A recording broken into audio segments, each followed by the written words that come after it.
Olá, bom dia. Nós ainda temos alguns minutinhos aí antes do início, né, da nossa explanação do Evangelho de hoje. Vamos aguardar aí enquanto os nossos amigos vão entrando. Bom dia, Sueli. Sueli, você pode me dizer se o som e se a imagem estão ok?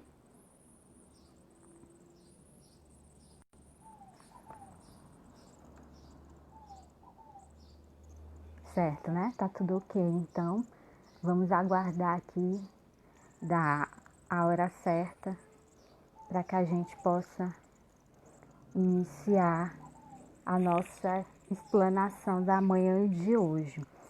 E hoje o nosso tema é o bem sofrer, né? Que está lá no capítulo, é um dos itens do capítulo 5 do Evangelho segundo o Espiritismo, é o item 18 do Evangelho, né? E esse capítulo, o capítulo 5 é um capítulo que trata do sofrimento, né?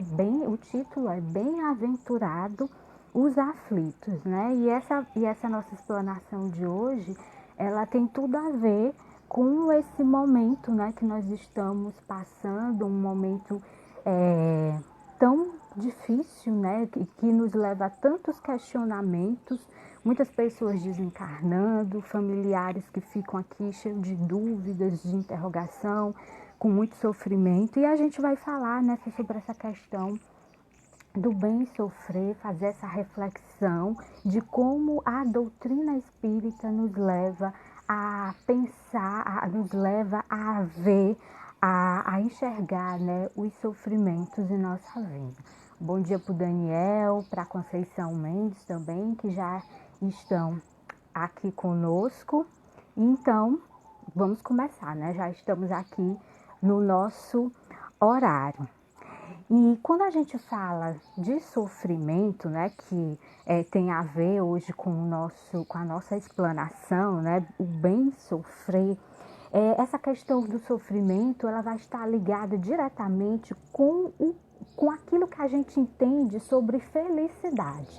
E quando a gente pega o Livro dos Espíritos, lá na questão 922, o Allan Kardec perguntou para os espíritos se havia uma medida comum de felicidade para todos os homens.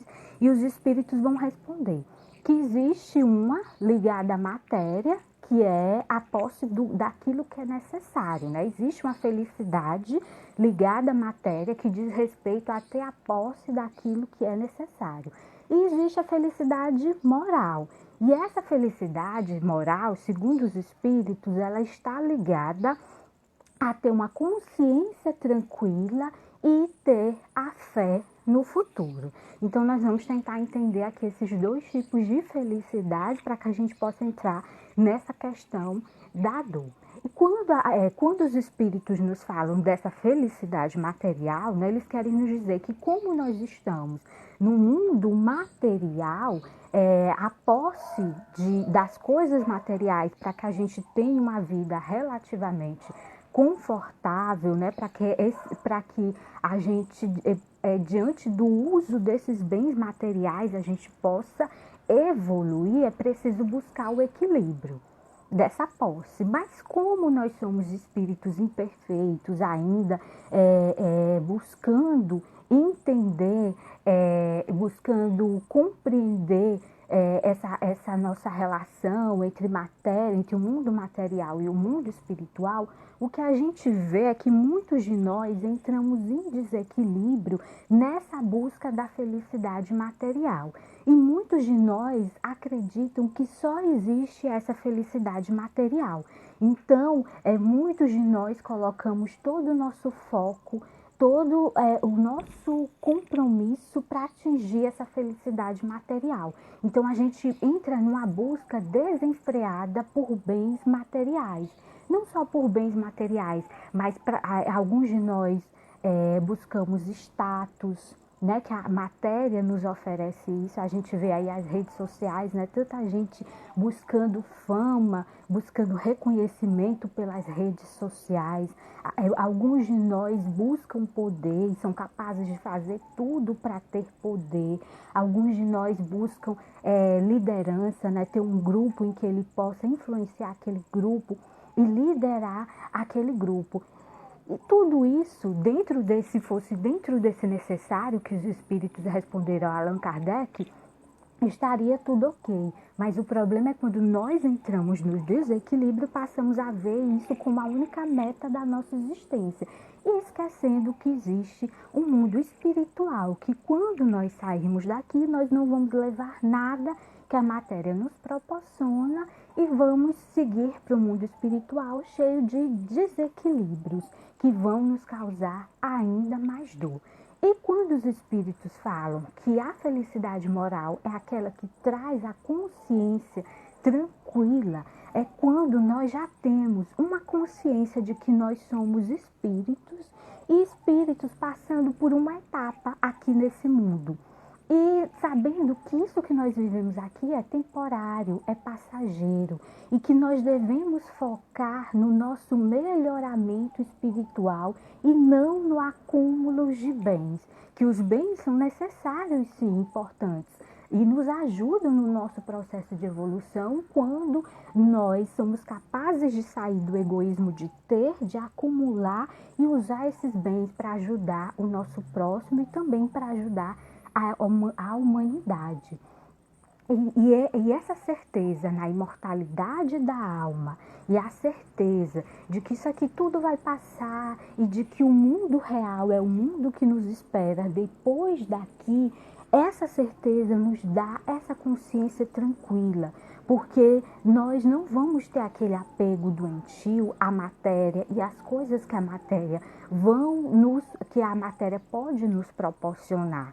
Né? Então, o fato de você não ter aquilo que você desejava não vai te causar um sofrimento, não vai te levar a um desequilíbrio, porque você vai entender que o fato de você não ter aquilo da forma como você gostaria faz parte, talvez, do seu planejamento reencarnatório, aquela ausência, aquela falta, porque dali você vai tirar uma lição, você vai tirar um aprendizado. O problema da questão da felicidade é o equilíbrio, né? É onde a gente foca a nossa felicidade e o que a gente faz para alcançar aquilo que a gente acha que vai nos trazer felicidade. E muitos de nós, sem essa compreensão do mundo maior, que é o mundo espiritual, entramos nesse desequilíbrio e aí nós causamos uma série de sofrimentos para a nossa vida, porque a gente passa a buscar a felicidade que é transitória, nessa felicidade que ela é passageira, porque eu tenho aquilo que eu busco, aquilo material, me traz uma certa felicidade, mas aquilo ali vai passar. Né? E com o tempo aquilo já não vai mais me satisfazer e eu vou começar a buscar outras coisas e outras e outras e outras e eu nunca vou estar satisfeito com aquilo que a matéria pode me dar, porque a felicidade ela não é material. A verdadeira felicidade que a gente busca, que é aquela paz de espírito, que é a consciência tranquila, ela é moral. Ou seja, essa felicidade a gente conquista à medida que a gente vai conseguindo implantar o Evangelho do Cristo na nossa vida. É à medida em que a gente vai conseguindo abrir mão do nosso orgulho, das nossas vaidades, do nosso egoísmo, das nossas imperfeições e a gente vai substituindo isso pela paciência, pela tolerância, pelo perdão, pelo amor. E aí a gente vai entendendo o que é ter a consciência tranquila e ter essa verdadeira felicidade que os Espíritos nos falam. Lá no capítulo 5 do Evangelho, né, que é o que nós estamos tratando hoje, essa questão do bem sofrer, os Espíritos nos falam que todos os espíritos que estão encarnados aqui na Terra, eles vão passar por algum tipo de sofrimento. Né? Aquela história que a gente ouve desde quando a gente nasce, né? Que todo mundo que está aqui sofre.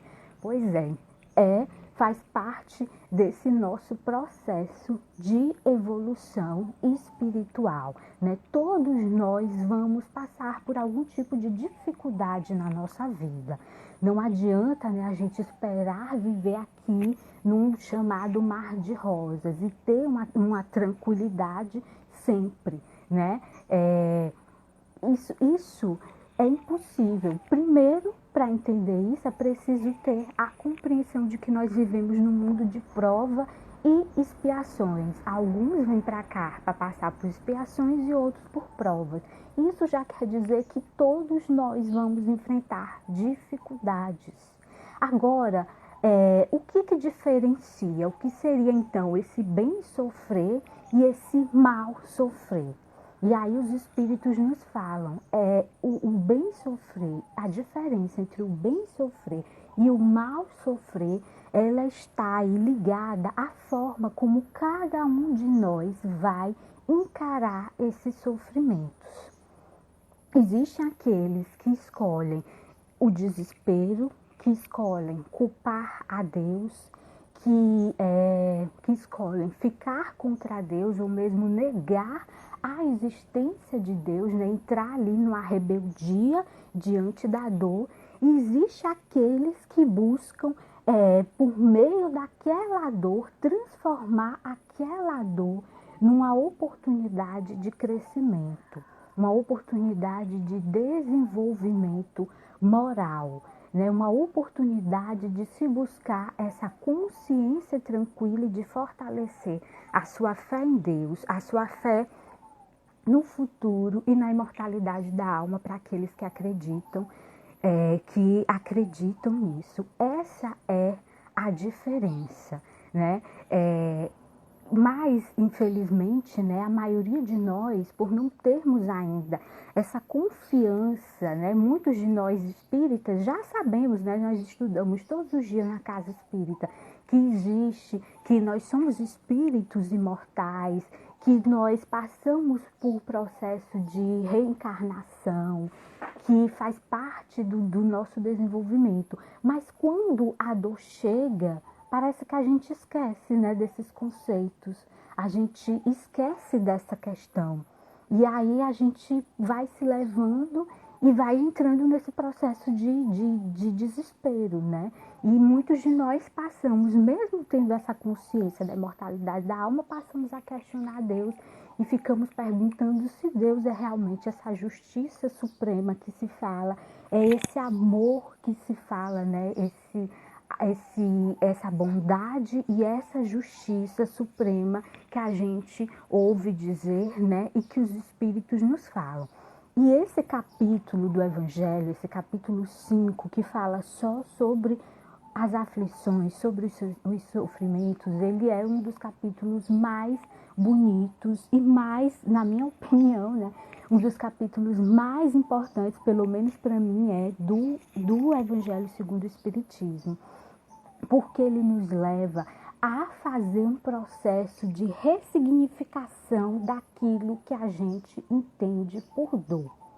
Então, nós fomos acostumados a ver a dor, o sofrimento como um castigo, como algo ruim, como um desastre na nossa vida, muitas vezes como um fracasso, né, na nossa vida, quando as coisas saem daquela ordem que nós planejamos, que nós desejamos, que nós estamos acostumados.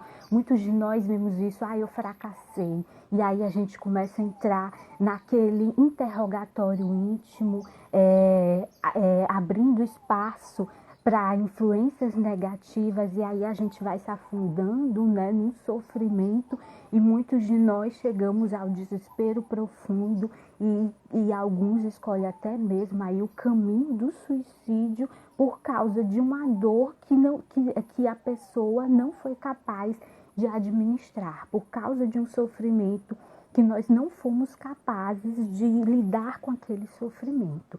E esse capítulo 5 do Espiritismo, ele vem nos ensinar como agir diante da dor, né? Todos os tópicos desse capítulo, eles nos traz um ensinamento sobre a dor e como se comportar, como entender essa dor e como se comportar diante da dor. E a grande lição desse capítulo, sem dúvida, é a gente entender que as dores que nós passamos, muitas delas são construídas por nós mesmos. E nós construímos essas dores à medida que nós insistimos em ir contra as leis de Deus. Jesus, ele nos deixou aqui o seu evangelho, e esse evangelho nos diz que nós precisamos fazer o esforço, tomar a decisão e fazer todos os dias da nossa vida o esforço de abrir mão do nosso egoísmo, das nossas vaidades e começar a fazer aquele exercício íntimo de buscar ter paciência, de buscar ter paciência, tolerância, de respeitar a nós mesmos e de respeitar o nosso próximo, de perdoar e principalmente de amar. Mas a gente só consegue fazer isso se a gente fizer aquele exercício íntimo de buscar ter humildade. Sem a humildade, a gente não consegue nada disso, né? Porque se a gente não tem humildade, nós somos dominados pelo quê? Pelo nosso orgulho. E o meu orgulho me diz que eu sou o centro das atenções do planeta Terra. O meu orgulho me diz que a minha família tem que girar ao meu redor, que todos da minha família têm que atender os meus desejos e as minhas vaidades. E quando eles não fazem isso, eu me coloco na posição de vítima e aí passo a colocar todas as minhas frustrações em cima dessas pessoas que convivem comigo e culpar cada um deles pelas frustrações e pelas dificuldades que eu enfrento na minha vida. O meu orgulho me diz que no meu trabalho também, as pessoas que convivem ali comigo, elas devem viver em função das minhas vaidades e daquilo que eu quero. E tudo tem que acontecer da forma que eu quero e da forma que eu desejo. Mas quando eu tenho humildade, quando eu busco fazer esse exercício diário, esse exercício que é de segundo a segundo, de buscar ser uma pessoa melhor, de buscar olhar para o próximo com respeito, olhar para mim primeiro com respeito. E o que significa me olhar com respeito? Significa me olhar como um ser que é filho de um Deus, que é o Pai de todos nós, né? Ou seja, eu sou irmão da humanidade inteira, eu sou a irmã da humanidade inteira, e que eu estou aqui aprendendo, né? Eu estou aqui num processo íntimo de aprender e de buscar colocar em prática aquilo que eu estou aprendendo. E me respeitando nos momentos em que eu não consegui, me respeitando no sentido de entender que eu não consegui naquele momento, mas que no próximo eu sou capaz de conseguir. Isso se eu buscar, né, as ajudas que eu tenho, as ajudas dos meus mentores, daqueles espíritos de luz que estão sempre conosco, nos ajudando nessa jornada, que não é fácil para nenhum de nós, mas que exige muita vontade, muita determinação e muita fé em Deus e na certeza de que nós não estamos sozinhos, que nós temos ali do nosso lado os mentores de luz que nos ajudam nesse processo que é diário, né? Deus, ele está esperando a cada momento só ver ali uma pontinha de vontade dentro de nós, de desejo de mudar, de determinação. E aí ele envia ali a ajuda necessária para que a gente possa pegar aquela pontinha de vontade e transformar ali numa mudança interior que nós precisamos realizar nesta encarnação. Mas do mesmo jeito que eu tenho que ter esse olhar de respeito para comigo, eu também preciso ter com o meu próximo. Porque do mesmo jeito que eu sou filha de Deus, o meu próximo também é. E ele também está passando por essa mesma luta interna que eu estou passando, né? Por mais que eu ache que ele é a pessoa mais terrível do mundo, que ele é mau, que ele nem acredita em Deus, mas só ele e Deus sabem dessa relação que existe entre os dois, e só eles ali, no íntimo, né, entendem quais já foram as vitórias que esse próximo, que eu considero como a pior pessoa do mundo, já conseguiu evoluir, e as coisas que ele é até melhor do que eu. E devido ao meu orgulho, à minha vaidade, à minha posição de vítima, eu não consigo ver, né? Porque eu me prendo só em ver o mal do próximo. E é tão confortável isso, né, pra gente, quando a gente só vê o mal do próximo, porque aí eu digo, olha, ele é o vilão da história e eu sou a vítima, né? Eu sou a inocente da história. E se ele é o vilão, ele tem que mudar. E como eu sou a vítima, eu não preciso mudar em nada, né? Eu fico aqui na minha posição de vítima, chorando, me lamentando para todo mundo e apontando os erros dele, dizendo, olha, ele que tem que mudar, ele que faz isso. E eu não tenho erro nenhum, eu só sou a vítima da história. Então a gente perde muito tempo da nossa vida se colocando nessa posição de vítima, porque ela é muito confortável. O difícil é a gente fazer aquilo que Santo Agostinho nos pede, da gente olhar todo dia para dentro de nós, né, e fazer aquele trabalho de autorreflexão, né, onde é que eu preciso mudar, quem foi que eu feri, por que eu feri aquela pessoa, por que eu me magoei quando aquela pessoa disse aquilo, né, o que foi que dentro de mim se ofendeu ao ponto de eu ter reagido daquela forma tão agressiva quando aquela pessoa disse aquilo para mim. Mas isso é um exercício que a gente precisa fazer com humildade, né? Porque se a gente for fazer movido pelo nosso orgulho, a gente nunca vai ver defeito nenhum na gente, né? A gente vai ficar, em vez de fazer o exercício com a gente vai fazer com o outro. Vai mudando os erros e onde o outro precisa mudar. Então, para fazer esse exercício, é preciso a gente ter coragem, né? E se deixar levar pela humildade. E a humildade, ela vem quando a gente reconhece que nós somos espíritos em processo de evolução. Isso significa que não somos anjos, que não somos perfeitos e que erramos. E que nós erramos, mas que nós temos um Pai que é misericordioso, que não nos condena, que não nos pune, não nos castiga. E que, ao contrário, quando a gente erra, Ele coloca na nossa frente todos os dias, a cada segundo do dia, oportunidades para a gente corrigir aquele erro que nós fizemos. Muitas vezes nós vemos essas oportunidades, mas nós fechamos os olhos, porque para seguir essas oportunidades a gente tem que vencer o nosso orgulho. Muitas vezes o orgulho de ir lá e pedir desculpa, de reconhecer que errou, e aí a gente, deixa isso para lá, não vou nem falar com essa pessoa, e a gente deixa de falar com a pessoa, porque é mais fácil, na nossa ingenuidade espiritual, né, deixar de falar com ela do que a gente ir lá e pedir desculpa e assumir que errou, ou então fazer aquele exercício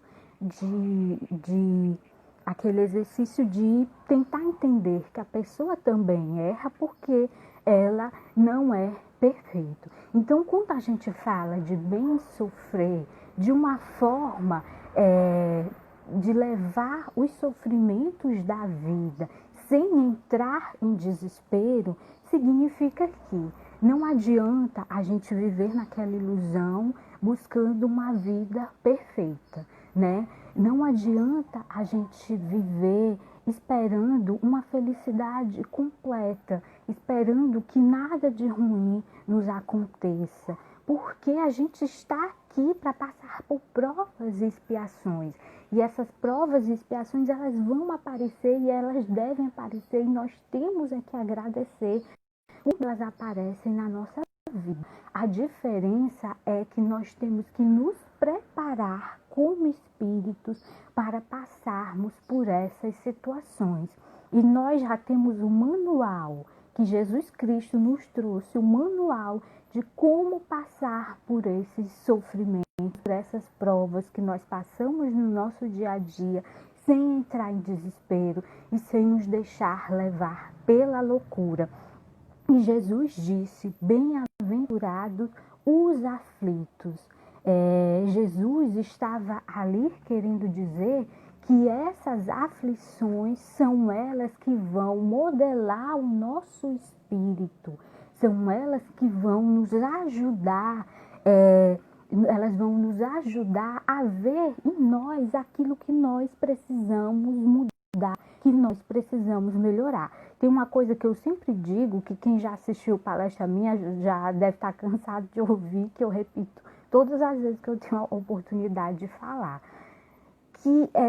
Que nós, muitas vezes, nós temos aquela ilusão, né, de querer ter aquela vida perfeita, de querer ter aquela família de comercial margarina, né, como a gente diz, de viver numa harmonia plena, numa felicidade plena.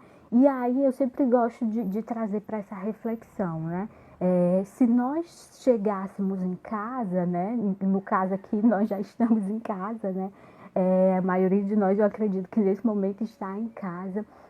Se nós agora, depois que nós saíssemos dessa explanação do Evangelho, né, e que nós voltamos ao contato com os nossos familiares que estão dentro da nossa casa, e se nós encontrássemos ali só anjos, só espíritos elevados, só espíritos perfeitos, mas eu, Lídia, não sou um anjo, né? Eu sou a Lídia que eu sou, a Lídia ciumenta, a Lídia egoísta, a Lídia vaidosa, a Lídia orgulhosa, e eu vou ali ficar no meio daquele monte de anjo, né? Espíritos perfeitos.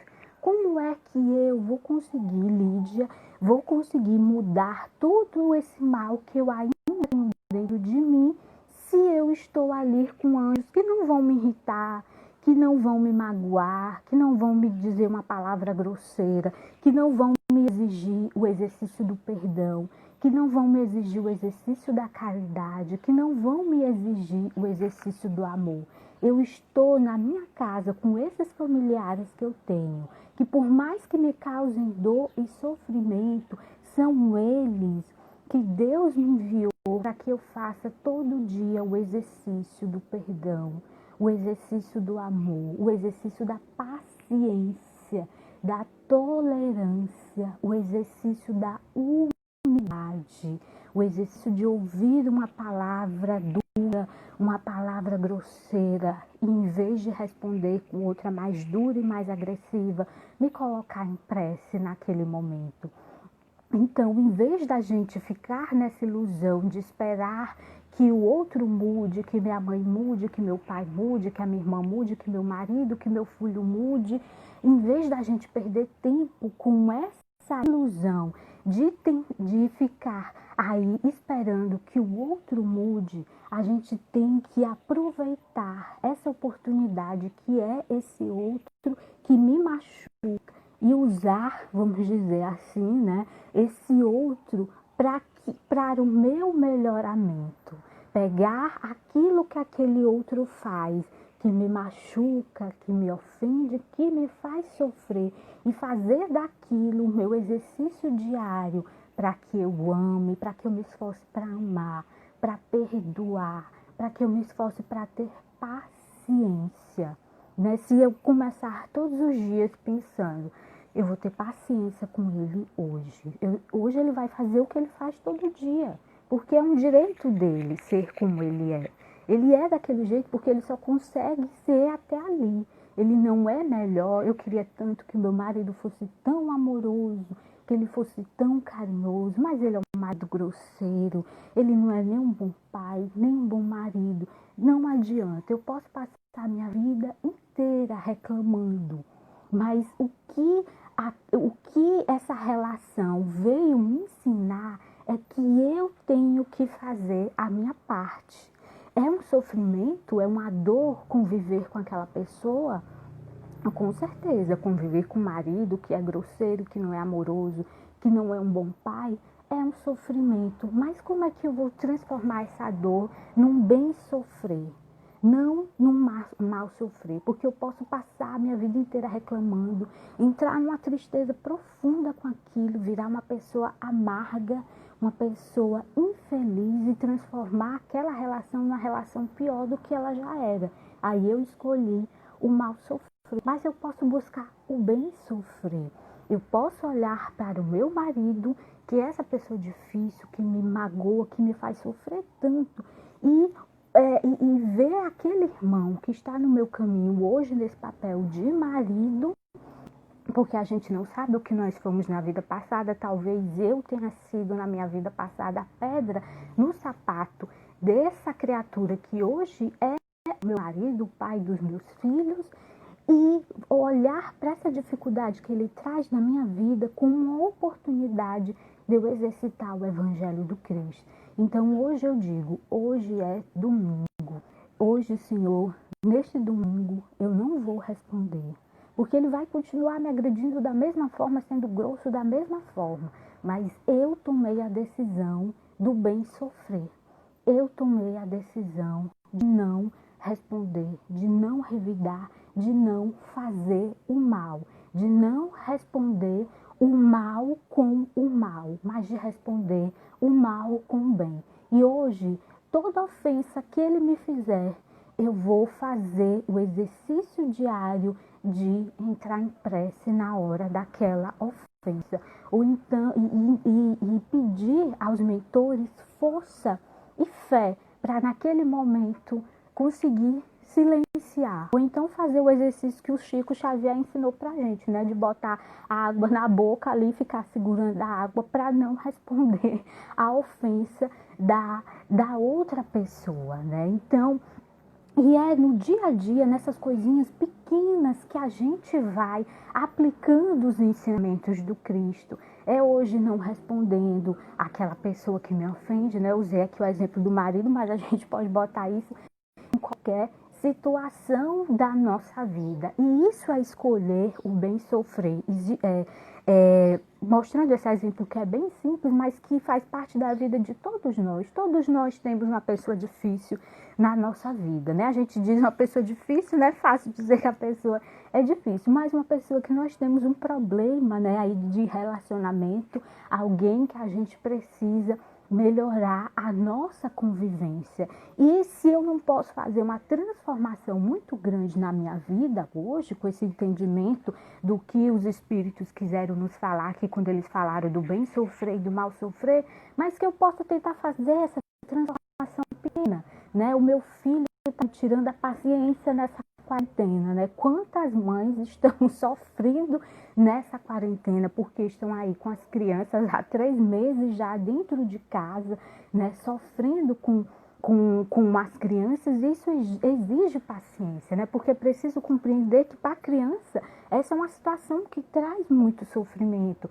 mas a mãe tem aquela responsabilidade de alimentar a criança, né? De ter ali o dinheiro para pagar as contas de casa, e de alimentar a criança, e a criança é impaciente, quer ir para a rua, quer ir brincar, quer encontrar os amigos.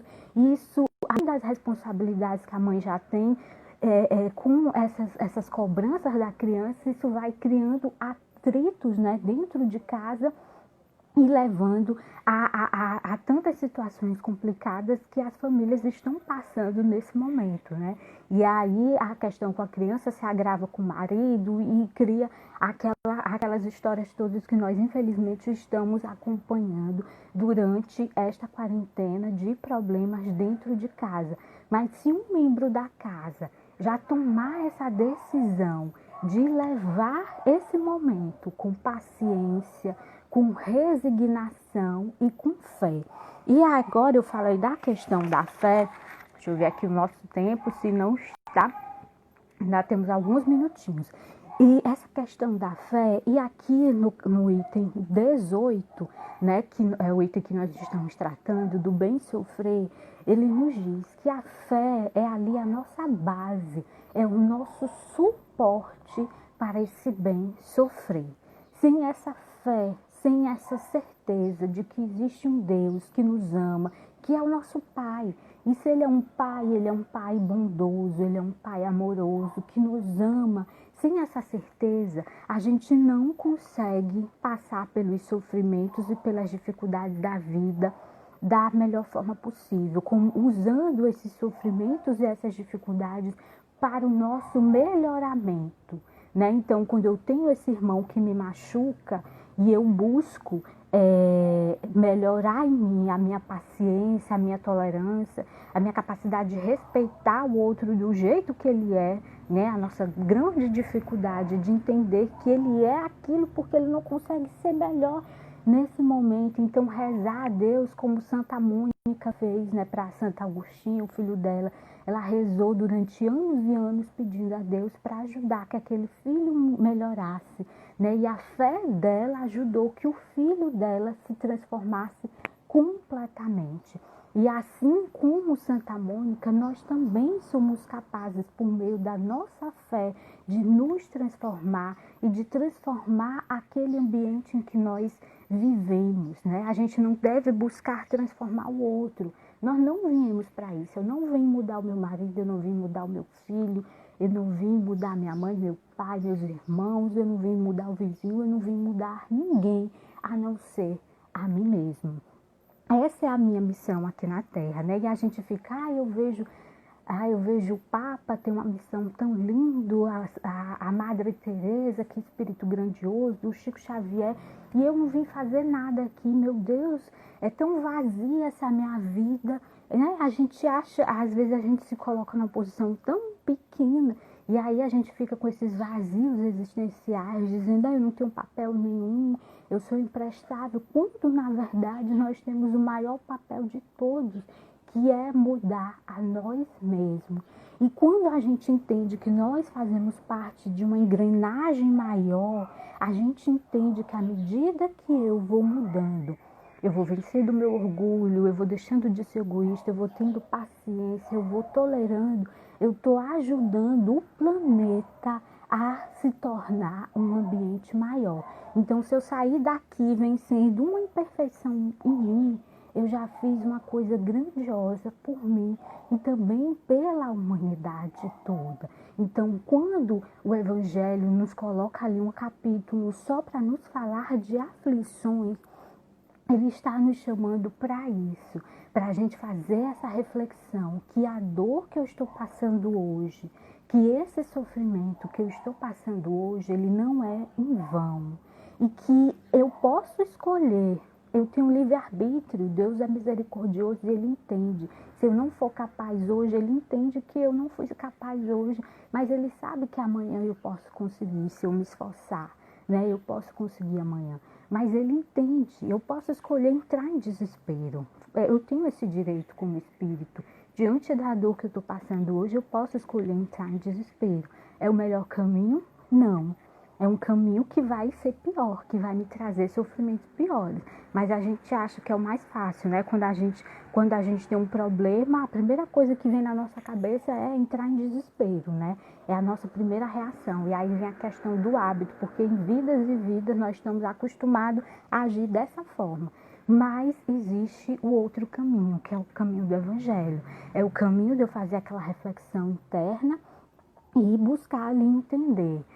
Eu não sei por que isso aconteceu na minha vida, eu não consigo compreender, está além do meu alcance, porque como ser encarnado eu só consigo ver uma coisinha diante do todo, que é uma existência, mas eu posso tentar ver esse sofrimento como uma mola ali que está tentando me tirar do fundo do poço e que está me mostrando que eu preciso ser um ser humano melhor, que eu preciso amar o próximo, que eu preciso ser tolerante, que eu preciso perdoar. A gente vê tantos casos, né? A gente encontra tantos casos aí na internet ou então de conhecidos nossos, de mães que perdem os filhos. E essa, né, pelo que a gente ouve falar, no caso eu não tenho filho, né, mas quem é mãe a gente ouve falar, esse é um dos, se não for o maior sofrimento para o espírito encarnado aqui nessa terra, é o sofrimento de perder um filho, né, para quem é mãe. E a gente vê tantos casos de mães que pegam esse sofrimento e transformam numa forma de ajudar o próximo, né? Tantas mães que os filhos morrem de câncer e elas se unem, criam ali associações para ajudar as outras mães que estão passando por aquele mesmo sofrimento que elas, né? Quantas pessoas perdem os seus filhos em acidentes de carro e criam ali instituições de conscientização das pessoas sobre a questão de respeitar o próximo, do respeito no trânsito. Então, existe perto da gente, né? Só a gente abrir a nossa visão, existem ali vários exemplos de pessoas que conseguem pegar esse sofrimento, não são só aqueles que a gente chama de anjos, de santos, não, né? Pessoas dos nossos dia a dia que pegam esse sofrimento e fazem disso o bem sofrer. Essa mãe deixa de sofrer porque o filho morreu? Não, ela vai viver o resto da vida dela com aquele sofrimento, mas ela escolheu não enlouquecer, não se deixar levar pelo desespero. Ela escolheu pegar a dor dela e trabalhar para ajudar que outra mãe não passe pelo aquele mesmo sofrimento que ela está passando. E isso é um exemplo de bem sofrer, né? É um exemplo de fé em Deus, porque bem sofrer é isso, é fé em Deus. Eu não entendo por que meu filho morreu, por que meu filho teve que ir antes de mim. Ninguém entende, por mais, né, que a gente, não é nem questão de entender, né, porque a doutrina já nos esclarece isso, é a questão de aceitar, né? Ninguém quer aceitar isso, mas essa minha dor eu posso pegar, eu posso trabalhar essa minha dor para tentar transformar essa minha dor em uma forma de ajudar as outras pessoas. Então, meus irmãos, nosso tempo aqui já chegou ao fim, né? E nós vamos agora fazer uma prece de encerramento, né? Vamos iniciar essa nossa prece agradecendo, né, a Deus por esse momento, por essa oportunidade de estarmos aqui. Obrigada, Senhor Jesus, pelo teu evangelho. Obrigada por essa tua palavra de luz e de amor, que já nos esclarece tantas dúvidas, tantos questionamentos. Obrigado, Senhor, porque hoje nós somos capazes de compreender que a dor é uma oportunidade, que nós podemos fazer da dor uma oportunidade para nós nos melhorarmos e nos tornarmos espíritos melhores. Muito obrigada, Senhor Jesus, que a tua paz, que a luz desse evangelho possa ficar conosco durante todo o dia de hoje e que nós possamos fazer o nosso exercício individual de buscarmos ser seres melhores. Muito obrigada, que assim seja. Então, gente, eu quero agradecer a todos vocês, né, que ficaram aqui com a gente nesse domingo, né, manhã de domingo tão cedo, mas já tanta gente participou aqui com a gente, né, muito obrigada, um bom domingo a todos e que a gente possa ter uma semana de muita paz e muita luz. Muito obrigada, fique com Deus e até a próxima.